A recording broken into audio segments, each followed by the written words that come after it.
নমস্কার, জয়শ্রী গণেশ। আপনাদের প্রত্যেককে জানাই স্বাগতম আজকের বিশেষ অনুষ্ঠানে। আজকে মূলত আমরা আলোচনা করব কেতুর সঞ্চার নিয়ে। আপনারা জানেন ইতিমধ্যে কেতু আপনাদের রাশি সাপেক্ষে অষ্টমে অবস্থান করলেও সেই কেতু তিনি কিন্তু নক্ষত্র হিসেবে ষষ্ঠপতির নক্ষত্রে অবস্থান করছেন। কুম্ভ রাশির জাতক জাতিকাদের ক্ষেত্রে কেতুর ট্রানজিট বিভিন্ন রকম প্রভাব দিয়েছে এবং অবশ্যই গুপ্ত শত্রুতা, শত্রু রিলেটেড বিভিন্ন রকম সমস্যা, হেলথের ক্ষেত্রে বিভিন্ন রকম প্রভাব এবং তার থেকেও বেশি যেটি গুরুত্বপূর্ণ, ষষ্ঠপতির নক্ষত্রে থাকার কারণে এমন কিছু ডিজিজ, এমন কিছু রোগের প্রাদুর্ভাব কিন্তু হচ্ছে কুম্ভ রাশির জাতক জাতিকাদের, যে রোগ বা যে ডিজিজ মূলত আনডায়াগনোসিস, সঠিকভাবে নির্ণয় করা যায়নি। এরকম সমস্যা বহু কুম্ভ রাশি জাতক জাতিকাদের জীবনচক্রকে প্রভাবিত করেছে। কোনো একটি ডিজিজ, কোনো একটি রোগ নিয়ে বারংবার আপনার জীবনচক্রে ভোগান্তি এসেছে এবং একটা সার্টেন টাইমের পর আপনি রিয়েলাইজ করেছেন বাই ট্রিটমেন্ট সেটি হয়তো কিওর হতে পারে। তবে সপ্তমপতির নক্ষত্রে কেতুর প্রবেশ, আপনার রাশি সাপেক্ষে কেন্দ্রভাবের অধিপতির নক্ষত্রে কেতুর প্রবেশ, সেটি কিন্তু অনেক বেশি গুরুত্বপূর্ণ এবং আরও বেশ কিছু বিষয় এখানে ফুটে ওঠে। দেখুন, কেতু থেকে আমরা বেশ কিছু বিষয়ের জাজমেন্ট করি। একটা সাডেন চেঞ্জ কেতু থেকেই দেখা হয়। আজকে হঠাৎ কারোর বিপদ হবে, হঠাৎ কারোর ডেভেলপমেন্ট হবে, হঠাৎ কারোর জয় হবে, হঠাৎ কারোর পরাজয় হবে, অকৃতকার্য হবেন কেউ। এই সমস্ত বিষয়ের যে জাজমেন্ট, যে আলোচনা, যে পর্যালোচনা, সেটি কিন্তু গ্রহ হিসেবে আমরা কেতু থেকেও দেখতে পাই। তাই কেতু যেভাবে থাকে অনেক সময় দেখা যায় সেইভাবে সাডেন কিছু ঘটনা ঘটছে। হঠাৎ ম্যারেজ হয়ে গেল, হঠাৎ ম্যারেজ লাইফে ডিভোর্স হয়ে গেল। এই যে টেন্ডেন্সিগুলো সেভেন্থে যদি থাকে, সবার ক্ষেত্রে নয় কেতু সেভেন্থে থাকলেই ডিভোর্স হবে, বাট হ্যাঁ, যদি নেগেটিভভাবে থাকে বা পীড়িত অবস্থায় থাকে, সেভেন্থের লর্ড যদি ওয়েল প্লেসড না হন, তাহলে অনেক ক্ষেত্রে এই প্রবাবিলিটি বৃদ্ধিপ্রাপ্ত হয়। তাছাড়াও আমি দেখেছি যারা গণিত শাস্ত্রে দক্ষ তাদের মধ্যে শুভ কেতুর প্রভাব থাকে। যারা হিসাব শাস্ত্র, গণিত শাস্ত্র, অ্যানালাইটিক বিভিন্ন রকম ক্রিয়া কর্মে যারা সংযুক্ত, তাদের ক্ষেত্রে কেতুর শুভ প্রভাব থাকতে কিন্তু আমরা প্রায়শই লক্ষ্য করতে পারি। এখন যেটি প্রশ্ন সেটি হলো কুম্ভের ক্ষেত্রে কেতুর এই ট্রানজিট কেমন, এবং যেহেতু নক্ষত্র উত্তর ফাল্গুনিতে প্রবেশ হবে কেতু, দেখুন উত্তর ফাল্গুনি অসম্ভব পজিটিভ একটা নক্ষত্র। উত্তর ফাল্গুনির যে দেবতা তিনি হচ্ছেন অর্যমা। আপনারা দ্বাদশ আদিত্য সম্পর্কে হয়তো অনেকেই পরিচিত, অনেকেই হয়তো পরিচিত নন। তো অর্যমা হলেন দ্বাদশ আদিত্যের একজন। তো এই নক্ষত্র থেকেও আমরা বিভিন্ন রকম বিষয় জাজমেন্ট করার চেষ্টা করি, যার মধ্যে সব থেকে যেটি চমকপ্রদ, যেটি গুরুত্বপূর্ণ, সেটি হলো একটা অন্তরঙ্গ বন্ধুত্ব।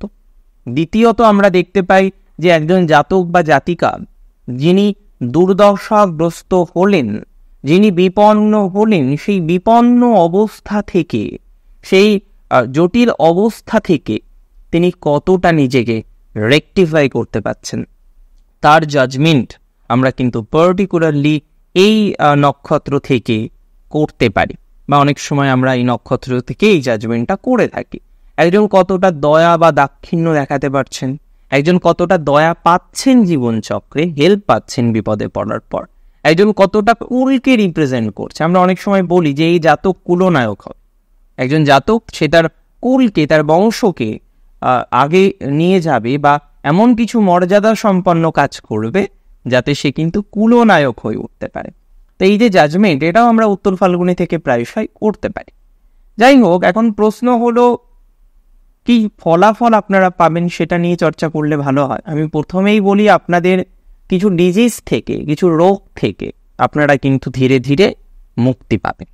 অষ্টমে যদিও কেতু থাকবে, তবে সপ্তম পতির নক্ষত্রে, আর সপ্তম ঘরের অধিপতি 15ই নভেম্বর থেকে 15ই ডিসেম্বর থাকবে দশম ভাবে। এই সময়টা খুব গুরুত্বপূর্ণ। কিছু ডায়াগনোসিস করে ধরা পড়তে পারে কোনো ডিজিজের ক্ষেত্রে। এই সময় সঠিক ট্রিটমেন্ট শুরু হওয়ার একটা প্রবাবিলিটি দেখতে পাচ্ছি, যেটি আপনাকে অনেক বেশি সহায়তা করবে এগিয়ে যাওয়ার জন্য বা আপনার রোগ ব্যাধি থেকে মুক্তির জন্য। এই সংযোগ শুভ হতে পারে। দ্বিতীয়ত আমি আপনাকে জানাই, এই সংযোগে আমরা লক্ষ্য করতে পারবো কুম্ভ রাশির জাতক জাতিকাদের তাদের কিন্তু যারা পড়াশোনা করছেন, অধ্যয়ন করছেন, কিন্তু গবেষণামূলক বিষয়ের সাথে সংযুক্ত, অর্থাৎ অধ্যয়ন করছেন একথা সত্য, কিন্তু সেটা গবেষণামূলক। আপনি যে অধ্যয়ন করছেন, যে পড়াশোনাটি করছেন, সেটি রিসার্চ ওরিয়েন্টেড, তাদের ক্ষেত্রেও এই সংযোগ কিন্তু যথেষ্ট প্রশংসার দাবি রাখে, যথেষ্ট পজিটিভিটির কিন্তু দাবি রাখে। এর পরের যে বিষয়টি, সেটি হচ্ছে এই সঞ্চারে আপনারা প্রভাবিত হবেন কর্মজীবনে। একটা কথা একটু খেয়াল করুন, বিগত যতদিন ধরে কেতু 8তে রয়েছে, গুপ্ত শত্রুতা বিভিন্ন রকমভাবে কিন্তু আপনারা ফেস করছেন। এবং শত্রুতা শুধুমাত্র পারিবারিক জীবনে নয়, কর্মজীবনে শত্রুতা ফেস করছেন অন্যান্য বিষয়বস্তুর ক্ষেত্রেও। আমি আপনাকে খুব স্পষ্ট বলতে চাই, কার্যত স্পষ্টত বলতে চাই, আপনাদের শত্রু রিলেটেড বিষয়ে অনেকটা ডেভেলপমেন্ট আমরা এক্সপেক্ট করতে পারছি। ধীরে ধীরে ধনাত্মকতার মাত্রাটা অনেকটা বৃদ্ধিপ্রাপ্ত হবে। কারেন্ট যে সিচুয়েশনে আপনি রয়েছেন, তাতেও কিন্তু পজিটিভিটির মাত্রাটা বাড়বে বলে মনে করছি।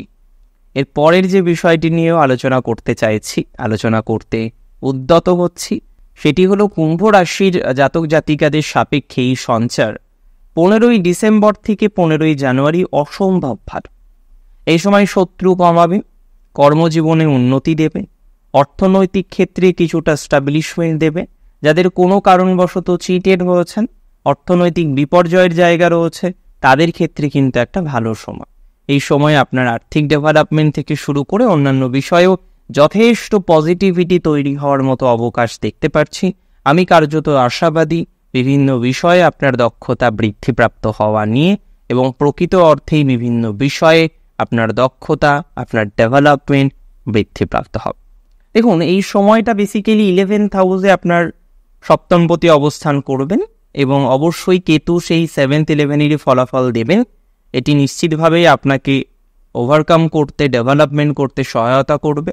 ব্যবসায়িক জীবনে যেমন পজিটিভিটি থাকবে, পারিবারিক জীবন, সম্পর্ক, দাম্পত্য ইত্যাদি বিষয়েও এই সংযোগ শুভ। তবে আমরা 15ই জানুয়ারি থেকে 15ই ফেব্রুয়ারি টাইমটা একটু মিডিও করতে, এই সময়ে আপনাকে কিছু সচেতনতাও রাখতে হবে। প্রাইমারি লেভেলে কিছু শত্রু সমস্যা আসতে পারে, অন্যান্য ক্ষেত্রেও যথেষ্ট সচেতনতা রাখার প্রয়োজনীয়তা, প্রাসঙ্গিকতা উভয়ই কিন্তু রয়েছে। প্রশ্ন হলো হোয়াট নেক্সট, তারপরে কি? দেখুন, তারপরের যদি টাইমিং বা সময়কালটা নিয়ে আমরা চর্চা করার চেষ্টা করি, যেটি হচ্ছে নিশ্চিতভাবেই 15ই ফেব্রুয়ারি থেকে 15ই মার্চ, এই সময় আপনার আবার শুভ স্বাস্থ্য উন্নতি। ধীরে ধীরে আমরা এই সময়ে যদিও দেখতে পারবো 7.5 দ্বিতীয় চরণের প্রায় শেষতম পর্যায়ে, তবে ওভারঅল ডেভেলপমেন্ট উন্নতি দেখা যাক। 15ই মার্চ থেকে 15ই এপ্রিল সময়টা বেটার, ফাইন্যান্সিয়াল ডেভেলপমেন্ট হবে। ওই সময় 7.5 তৃতীয় চরণ শুরু হবে, বাট ফাইন্যান্সিয়াল ক্ষেত্রে একটু ব্যাকআপ পাবেন, যাতে পরবর্তীকালে কিছুটা নিয়ন্ত্রণ করা যায়। পারিবারিক জীবন ভালো হবে, ল লিটিগেশন থেকেও কিছুটা শুভ সময় প্রাপ্তির সংযোগ দেখতে পাচ্ছি।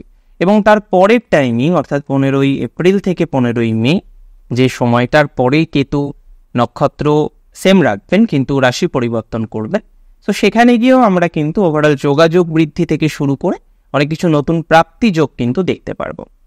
কুম্ভ রাশির মধ্যে 3 নক্ষত্রের উপস্থিতি। প্রথম নক্ষত্র ধনিষ্ঠা, দ্বিতীয়ত শতভিষা, তৃতীয়ত পূর্ব ভাদ্রপদ। ধনিষ্ঠা নক্ষত্রে জাতক জাতিকাদের এই সঞ্চার নিশ্চিতভাবেই শুভ।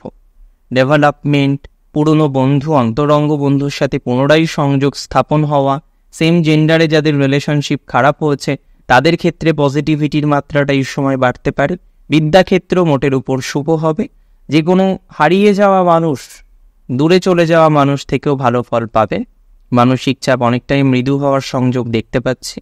ডেভেলপমেন্ট হবে আপনার শিক্ষাক্ষেত্রে, ডেভেলপমেন্ট হবে মানসিক প্রশান্তি লাভের ক্ষেত্রে। এই ধরনের বিষয়ে কিন্তু অনেকটা দক্ষতা বিস্তার সম্ভব, দক্ষতার অগ্রগতির জায়গা আমরা নো ডাউটলি দেখতে পারবো। এর পরের যে বিষয়টি নিয়ে আমরা আলোচনা করতে চাইছি, সেটি নিশ্চিতভাবেই নক্ষত্র যদি আপনার হয়ে থাকে শতভিষা। শতভিষাকে একটু সচেতন থাকতে হবে। শতভিষার বেসিক্যালি কেতুর অবস্থান শতভিষা সাপেক্ষে বদ নক্ষত্রে। এক্ষেত্রে হয় কি, অনেক সময় শত্রু দ্বারা পীড়িত হওয়ার একটা টেন্ডেন্সি থাকে। তাছাড়াও আমরা আরও বেশ কিছু বিষয়ে জটিলতা দেখতে পারি। তবে মূলত শত্রু দ্বারা পীড়িত হওয়ার সম্ভাবনাটা বেশি। দ্বিতীয়ত, এই সময় কিছু গুপ্ত শত্রু থেকে আক্রমণের সম্ভাবনাও কিন্তু বৃদ্ধিপ্রাপ্ত হতে পারে। তার মানে এই সমস্ত বিষয়ে যতটা সম্ভব সচেতনতা রাখা যায় আমাদের কিন্তু সচেতনতা রাখতে হবে বা রাখার চেষ্টা করতে হবে। আমি একটা বিষয় নিয়ে যথেষ্ট আপনাদের প্রতি আশাবাদী যে আমরা লক্ষ্য করতে পারবো শতবিশার এক্সট্রিম নেগেটিভ কিছু হবে না, তবে মানসিক উদ্বিগ্নতা, বিভিন্ন রকম অন্য বিষয়ে উদ্বিগ্নতার পরিমাণটা বৃদ্ধিপ্রাপ্ত হতে পারে, এ বিষয় নিয়ে কোনো ডাউট নেই। নক্ষত্র যদি আপনার হয়ে থাকে পূর্ব ভাদ্রপদ, এই সময় নতুন কিছু বিদ্যা অর্জনের সংযোগ রয়েছে। বিদ্যা অর্জনে এই সময় শুভ হবে। নতুন এডুকেশন নিয়ে আপনি এগোতে পারেন, ধীরে ধীরে আরও পজিটিভিটি তৈরি করার প্রয়াস বা চেষ্টা করতে পারেন। এমনিতে আমি যতদূর বুঝি, যতদূর আমি মনে করছি, সিচুয়েশনের ইমপ্রুভমেন্ট কনফার্মলি থাকবে। কিছু কিছু বিষয়ে সেলিব্রেশন থেকে শুরু করে অন্যান্য বিষয়েও দক্ষতা বাড়বে। নক্ষত্র যদি আপনার হয়ে থাকে পূর্ব ভাদ্রপদ, মানসিক চাপ অনেকটাই মৃদু হওয়ার সংযোগ রয়েছে। পিতামাতার সাথে সম্পর্কের জায়গাটা ভালো হবে। নতুন কোনো অধ্যয়ন, নতুন গুরু লাভ, নতুন স্পিরিচুয়াল জার্নি, এগুলোর সংযোগ লক্ষ্য করতে পারছি। মোটের উপর 3 নক্ষত্রের ক্ষেত্রে সবথেকে লাভবান হবেন ধনিষ্ঠা, তারপরে লাভবান হবেন নক্ষত্র পূর্ব ভাদ্রপদ। নক্ষত্র শতভিসার ক্ষেত্রে রাহুর নক্ষত্রের প্রত্যেকটি নক্ষত্রের ক্ষেত্রেই রাহুর একটু সচেতনতা, সাবধানতা চেষ্টা করতে হবে যাতে নিয়ন্ত্রণ করা যায়। আজকের অনুষ্ঠান সম্পর্কে আপনার মতামত আমার কাছে অনেক বেশি গুরুত্বপূর্ণ। আমাকে জানান আপনার মতামত। অনেক ভালো থাকুন আপনারা, সুস্থ থাকুন। জয় শ্রী গণেশ।